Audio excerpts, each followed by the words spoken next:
Hello everyone, welcome back to our channel Learning Hub, and today we will continue our class with the next phylum, that is the Ctenophora. We already done the two phylum, that is the phylum Porifera, phylum Coelenterata, and today we will continue our class with the phylum Ctenophora. Why it is called as the Ctenophora? Because it consists of the two name. Cteno का means क्या होता है? Cteno means होता है comb and the phora means होता है bearer, means जो comb bearer, comb की shape की तरह होता है, जैसे हमारी कंघी होती है वैसे ही इस तरीके का स्ट्रक्चर जो है वो Ctenophora के अंदर प्रेजेंट होता है. And commonly it is known as the sea walnut. इसको हम सी वॉलनट या कोम जेली के नाम से जानते हैं. किसके नाम से जानते हैं? सी वॉलनट, क्योंकि इसका जो स्ट्रक्चर है वो वॉलनट की तरह होता है, जैसे अखरोट होता है, और या फिर कोम जेलीज, कोम की तरह इसके अंदर जो है वो स्टैक्स जो है वो प्रेजेंट होती है.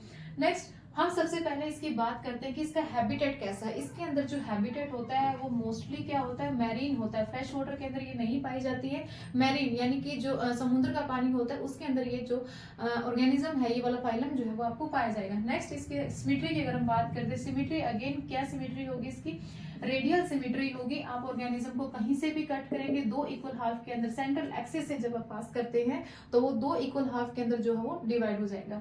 Next is the level of organisation. Level of organisation जो है वो इसके अंदर टिश्यू लेवल ऑफ ऑर्गेनाइजेशन होती है. टिश्यू लेवल होती है. पोरीफेरा के अंदर क्या था? सेलुलर लेवल ऑफ ऑर्गेनाइजेशन था. सिलेंट्रेटा के अंदर हमने पढ़ा टिश्यू लेवल. टीनोफोरा के अंदर भी क्या आता है? टिश्यू लेवल ऑफ ऑर्गेनाइजेशन जो है वो प्रेजेंट है. Next is the coelom. Coelom इसके अंदर अब्सेंट होती है. ये क्या है? Acoelomate type of organism जो है वो होते हैं. Next is the germ layer. Diploblastic होती है. क्या होती है? डिप्लोब्लास्टिक होती है. दो ही लेयर इसके अंदर प्रेजेंट होती है, एक्टो एंड एंडो. मीसोडर्म इसके अंदर जो है वो प्रेजेंट नहीं होती है. नेक्स्ट आती है डाइजेशन. डाइजेशन जो है वो इंट्रा प्लस एक्स्ट्रा, इंट्रासेलुलर और एक्स्ट्रा सेलुलर दोनों ही डाइजेशन इसके अंदर जो है वो हमारी प्रेजेंट होती है. नेक्स्ट आता है इसके अंदर रिप्रोडक्शन. रिप्रोडक्शन जो है वो क्या होती है? इंटरनल होती है. रिप्रोडक्शन इंटरनल नहीं होती. इसकी जो रिप्रोडक्शन होती है वो कैसी होती है? आपकी एक्सटर्नल होती है. रिप्रोडक्शन क्या होगी? एक्सटर्नल होगी. एक ही बॉडी के अंदर दोनों क्या है? बाइसेक्सुअल है. एक ही बॉडी के अंदर दोनों सेक्स ऑर्गन्स जो है वो प्रेजेंट होते हैं. वही एग रिलीज करेगा, वही स्पर्म रिलीज करेगा, बट वो बॉडी के अंदर फर्टिलाइज नहीं करेंगे. सॉरी ये ऐसे रिप्रोडक्शन क्या है? Only sexual. रिप्रोडक्शन क्या है? Only sexual mode of reproduction जो है वो इसके अंदर प्रेजेंट होता है. और फर्टिलाइजेशन क्या है? वो क्या होती है? एक्सटर्नल फर्टिलाइजेशन होती है. क्या होती है? एक्सटर्नल फर्टिलाइजेशन होती है कि दोनों ही बॉडी के अंदर जो है वो एग और स्पर्म दोनों एक ही ऑर्गेनिज्म के अंदर प्रेजेंट होते हैं, बट जब वो बॉडी से बाहर रिलीज आउट करेंगे, बाहर क्या होगी? उनकी मेटिंग होगी. ओके. और इसकी जो डेवलपमेंट होती है, डेवलपमेंट क्या होती है इसकी? इनडायरेक्ट होती है. डेवलपमेंट क्या होगी? इनडायरेक्ट होगी. डेवलपमेंट इनडायरेक्ट होगी तो इट मींस इसके अंदर क्या बनेगा? It consist of larva. And what is the larva? इसका जो लार्वा बनेगा सीडीपिड लार्वा. सीडीपिड लार्वा. ओके. क्या बनेगा? सीडीपिड लार्वा. बाहर जब दोनों सेल्स आपस में फ्यूज आउट होंगे तो जो जाइगोट बनेगा उसके बाद सीडीपिड लार्वा बनेगा, और ये लार्वा जो है वो अडल्ट के अंदर आपका कन्वर्ट हो जाएगा. Right. Reproduction only sexual mode present है, एसेक्सुअल इसके अंदर प्रेजेंट नहीं है. फर्टिलाइजेशन जो है वो हमारी एक्सटर्नल है. डेवलपमेंट जो है वो इनडायरेक्ट होगी because it consist of the larval form. And what is the larva of ctenophore phylum? Cydippid larva. कौन सा लार्वा होता है इसके अंदर? सीडीपिड लार्वा होता है. नेक्स्ट अब आता है इसका बॉडी फॉर्म. अगर हम इसके बॉडी फॉर्म की बात करते हैं, मतलब इसका जो स्ट्रक्चर है, इसकी लुक वाइज अगर हम इसको देखें इस ऑर्गेनिज्म को, तो वो किस तरीके का दिखता है? जैसे हमारा एक ओवल शेप होती है. क्या होती है? ओवल शेप होती है, जैसे कि हमारा वॉलनट होता है. इस तरीके से इसका अगर हम स्ट्रक्चर देखते हैं तो ये होता है. यहाँ पे मैं आपको बना के दिखाती हूँ. वॉलनट की तरह इसके अंदर जो है वो होता है.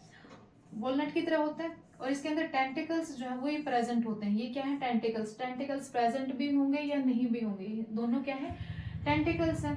These are the tentacles. और इसके अंदर 8 कोम स्टैक्स प्रेजेंट होंगे. 1 2 3 4 5 6 7 8. इस तरीके से ये क्या है?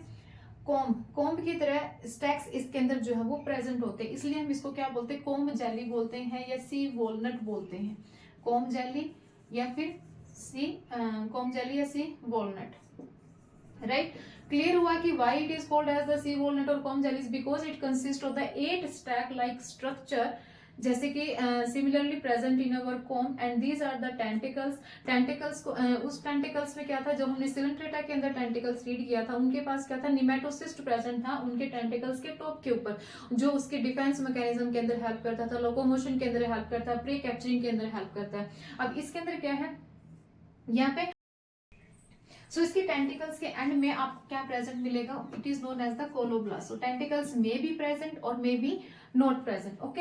एंड जो प्रेजेंट होगा, तो if they present, it has the colloblast cell in the end of their tentacles, right. Next is the tentacles may be present और नॉट बी, हम वहां पे डिस्कस कर चुके हैं। कैरेक्टरिस्टिक फीचर, इस ये जो फाइलम है, इस फाइलम का कैरेक्टरिस्टिक फीचर क्या है, इट फाइलम का कैरेक्टरिस्टिक फीचर क्या है, इट एमिट लाइट। ये क्या करता है, इट एमिट लाइट। जहां पर भी डार्क होती है तो ये क्या शो करता है, लाइट को एमिट करता है, बायोल्यूमिसेंस, जिसको हम किस नाम से जानते हैं, बायोल्यूमिसेंस। बायोल्यूमिसेंस का मतलब क्या है कि लाइट को एमिट करता है। जैसे जुगनू होते हैं ना, वो चमकते हैं, जब रात होती है तो उनके अंदर से, उनके जो विंग्स होते हैं, वहां से हमें लाइट चमकती हुई दिखती है ना, रिफ्लेक्ट करते हैं लाइट को। तो ये भी क्या है, कैरेक्टरिस्टिक फीचर है इस फाइलम का, इट एमिट लाइट, बायोल्यूमिसेंस जो है वो शो करता है। इसके अंदर हम दो एग्जांपल रीड करते हैं, that is the pleurobrachia and the ctenoplana. Pleurobrachia and the ctenoplana. So this is all about the phylum ctenophora. हम एक बार क्विक रिवाइज करते हैं इसको। फाइलम टीनोफोरा हैबिटेट क्या होती है, ये मोस्टली मैरीन होते हैं। क्या होते हैं ये, मोस्टली मैरीन होते हैं, मोस्टली मैरीन होते हैं। सिमेट्री, रेडियल सिमेट्री इसके अंदर पाई जाएगी, सुलोम इसके अंदर अब्सेंट होगा। जर्म लेयर जो है डिप्लोब्लास्टिक होती है। डाइजेशन जो है वो इंट्रासेलुलर प्लस एक्स्ट्रा सेलुलर दोनों होते हैं। Reproduction only sexual mode of reproduction इसके अंदर प्रेजेंट होगा। फर्टिलाइजेशन जो है वो एक्सटर्नल फर्टिलाइजेशन होगी। डेवलपमेंट इनडायरेक्ट होती है, presence of the larva. And what is the name of the larva, cydippid larva is present in the phylum ctenophora. And if we discuss about the characteristic feature of this phylum, it emits light, show the bioluminescence like feature. And the body form, it has a flat like structure or the oval shape like structure present in phylum Ctenophora, because it looks like a comb. जैसे हमारे comb के अंदर present होते हैं stacks, वैसे ही इसके structure के अंदर भी वो सिमिलरली स्टैक्स जो है वो प्रेजेंट होते हैं। That's why it is known as the sea walnut because of its structure, and comb jelly similarly because of its comb like stacks are present. That's why it is known as the comb jelly. And last, tentacles. Tentacles may be present or may be not. If the tentacles present, they have a cell like structure that is known as the coloplast, which help in the prey capturing. जो इसकी prey की capturing के अंदर help करता है। और locomotion के अंदर कौन help करता है, यहाँ पे जो ये stacks बने हुए हैं, ये किसके अंदर help करते हैं, इसकी लोकोमोशन के अंदर हेल्प करते हैं। किसके अंदर हेल्प करेंगे, लोकोमोशन के अंदर हेल्प करेंगे। And the last is the what are the examples of phylum ctenophora, pleurobrachia and the ctenoplana. These two are the examples of the phylum Ctenophora. This is all about phylum Ctenophora. Thank you.